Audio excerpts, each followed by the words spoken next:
રામ પણ વિશ્વામિત્ર આગળ બાળ વિદ્યા શીખવા ગયા ને વિદ્યા શીખી તારે રાવણ ઉપર લડી ગયા. કોણ? બધા ભાઈઓ ગયા હતા. પણ દુર્યોધન અર્જુને એના ગુરુ આગળ જ્ઞાન વિદ્યા અને બાણ વિદ્યા શીખ્યા હતા. વિદ્યા નહીં શીખો તો રોગ વિચારો લડી નહીં. આમાં ભગવાન વિદ્યા શીખવાડે કઈ કે ચક્રધારી રાજા બનાવે છે એટલે આત્માભિમાની તો બધા વિચારો ઉપર તેને લડી આપે. આ ભગવાનનું કહેવાનું એ છે. કોઈ પણ વિદ્યા શીખ્યા સિવાય સંસારની મારી પર દુઃખ નો અનુભવ થાય. આપણે કોઈ રોગોને ન લડી શકીએ, વિચારેને ન લડી કે તો ક્યાં કરેગા? આપણે વિચાર સમોતે મરાવા ગ્લાફો ખાવો પડે.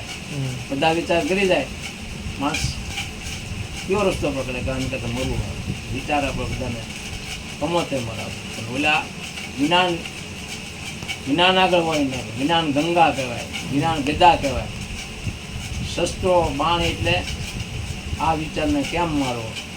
એ બાણ 5 બાણ હોય ને બધા ભાગા. કે શિવનું બાણ મારે સબ મરી જાય. શિવની શક્તિ લઈને તમે હાલો જીત થાય. એટલી શિવમાં શક્તિ છે.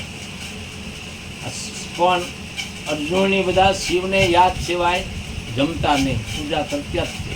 એટલે કૃષ્ણ ભગવાન હારે હોય તો શિવ વિશ્વના માલિક છે. શિવની પૂજા કરવી પડે કોઈ પણ નહીં. શિવ શક્તિ કહેવામાં આવે. બધી માતાજી શિવની શક્તિ લઈને માતાજી બને. ઓમ શાંતિ.